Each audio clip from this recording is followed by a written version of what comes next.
To destroy Petronas, I think, it's a bad move. For heaven's sake, don't kill the goose that lays a golden egg.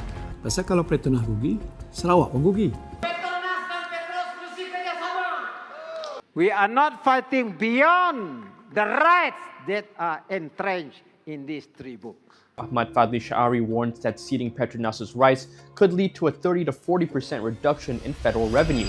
Petronas is on the verge of signing a deal with Sarawak's Petros that could cost them 20, 30, 40 or even 50 billion ringgit a year. That's money tied to our EPF dividends, fuel subsidies and national development. This is big and honestly, troublesome. OMO, Oil Mining Ordinance, sudah ada 1958. Dia tidak di-repeal. This isn't just about gas, it's about power, money and the future of Malaysia's economy, all in the hands of just one state. Hear me out. This Petronas versus Sarawak saga is like a family fighting over who owns the cash cow. Back in the days before 1974, foreigners like Shell ran Malaysia's oil and gas. Then, the 1974 Petroleum Development Act gave Petronas all the rights and power to the entire nation's oil and gas resources. Sarawak got stuck with just 5% royalties. But Sarawak is like, wait, our 1954 and 1958 law says we own our gas. Plus, the 1963 Malaysia Agreement, short for MA63, promised them an equal partner status. Long story short, Petronas says federal law wins, but Sarawak is betting on their old rights. I've covered this in my previous video, so do check that out over here.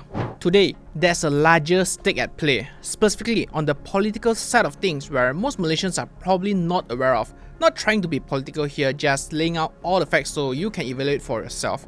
You see, Malaysia's parliament has 222 seats. PM Anwar Ibrahim's government, a coalition of Pakatan Harapan, Barisan Nasional and others, holds about 148 seats. That's just enough for a 2/3 majority. The opposition, mostly Perikatan Nasional, has around 74 seats. And just FYI, within that 222 seats, Sarawak and Sabah State hold 31 and 25 seats respectively, accounting for 56 seats or 25% of the Day 1 rakyat. Here's the key, Sarawak's Gabungan Parti Sarawak or GPS controls 23 of those 148 seats, making them the kingmaker and giving them a loud voice and power. Why? Because without those 23 seats, PM Anwar's coalition would drop to 125 seats, no more 2/3 majority. Hence why you will see on the news time to time that PM Anwar is giving in to all their requests. But I've got a wild theory and I think most people would have overlooked this, the domino effect on Sabah. Although at the moment their coalition GRS holds 6 seats under the current government, we can never count off the possibility of them joining Sarawak.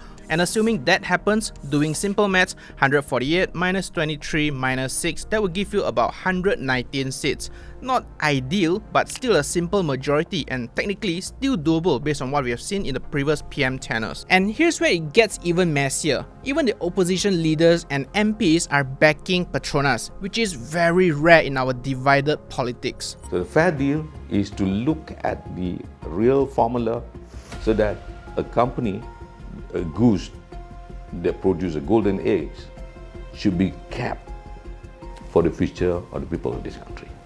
I would defend Petronas to the last mile. Like I said earlier, this unity shows how crucial Petronas is. It pumps 30 to 50 billion ringgit a year of dividends into the federal budget. Money that keeps our oil and gas industry stable and funds subsidies we all rely on every day. So what does this mean for Sarawak? GPS isn't backing down.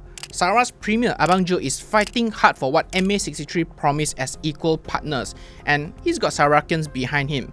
But here's the thing, if Abang Jo pushes too hard and threatens Petronas, he might just risk everyone ganging up against Sarawak in the parliament or even in the next general election in 2027, and it would backfire very, very hard. Again, rookie maths, 119 plus 74 from opposition, that's 193 and well over the 2/3 majority versus Sarawak's 23 plus Sabah's 6 seats.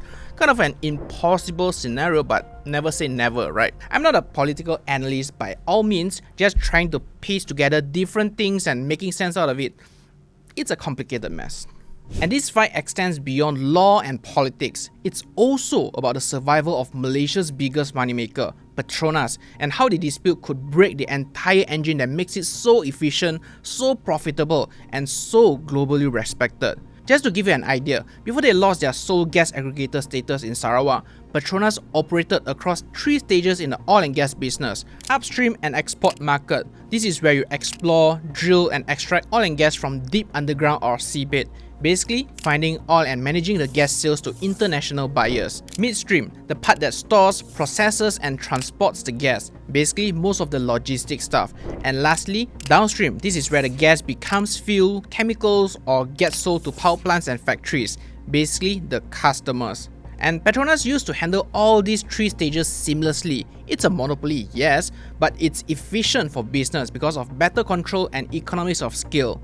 But now, on top of the role of a sole gas aggregator that controls the mid and even downstream, Sarawak also wants Petros to be granted the power to decide the gas prices. So, if Petros sets the price, say a lower price to stimulate Sarawak's industrial growth, which is basically their goal under the Sarawak Gas Roadmap 2030, Petronas has no say at all. It still has to deliver the gas, even if it's at a lower margin, or worse, at a loss. And this is a huge deal breaker. When Petronas could set a price, it negotiated directly with buyers, factories, power plants, and even its own subsidiaries. It could set prices that covered production costs plus a healthy profit margin. And when the profit margins for Petronas shrinks, that's less money to invest, less money to give back to the government. And don't forget, Petronas funds roughly 20% of our federal budget every year and have been paying lucrative dividends year after year. You see, Petronas has long-term gas export deals with Japan, South Korea, and others, some even lasting 20 to 30 years. These countries trust Petronas to deliver gas on time, in full, no drama. Any disruption here, and these foreign buyers might just start looking at our neighbors instead. Indonesia's Pertamina, Thailand's PTT, Vietnam's Petro Vietnam, who all don't have this kind of political chaos. And when big companies see this kind of chaos, they pause, delay projects, and some even pull out from their investments. And just very recently, ConocoPhillips, one of the largest independent oil and gas players in the world, exited a 13.7 billion ringgit deepwater project. Their official reason is portfolio review. But let's be honest, no investor likes regulatory uncertainty. And all of this impact isn't just limited to the federal level, it extends to us day-to-day Malaysians. If Petronas earns less, the government receives less, and that means potentially fewer subsidies, I mentioned earlier. And without those subsidies, petrol and electricity bills could go up, and so will the cost of running businesses. And when that happens, companies just pass down all the costs to us through pricier groceries, Grab rides, Shopee delivery fees, you name it. And the middle and lower income groups in Peninsular Malaysia, basically the M40s and B40s, will be hit the hardest. And if you're working in oil and gas, a sector that employs over 400,000 jobs nationwide in Malaysia, good luck, because less revenue means fewer projects, and that means more layoffs. And even if you are not working in the oil and gas industry, where do you think the laid-off portion is gonna go? They will be coming for your jobs. And when demand from employers, aka the job opportunities, are lower, while supply, aka the workforce, stays the same, the overall wage rate will be lowered. And plus, don't forget, EPF and Amanah Saham are major shareholders in Petronas, so any revenue drop hits our retirement savings as well. So ask yourself, are Malaysians, especially non-Borneans, truly ready for this new reality? So where does all of this leave us? As of the recording of this video, Abang Joe dropped a bombshell that Petros is set to become the sole gas aggregator for Sarawak's domestic supply, and the state will get a bigger cut of LNG production. For Sarawakians, this feels like a huge win, a step closer to reclaiming what MA63 promised. But for the rest of Malaysia, it's a wake-up call. Petronas keeps its upstream and export control, but at what cost to our national revenue, our subsidies, and even our future? Here's the catch. Nothing is signed yet, and the courts still hold the real power. There is also a court hearing on June 11 that could flip everything and set a legal precedent for Malaysia's future.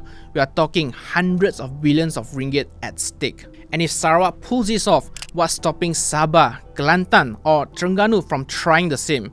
This is not just a Sarawak story, it's a Malaysia story, and the balance of power might never be the same again.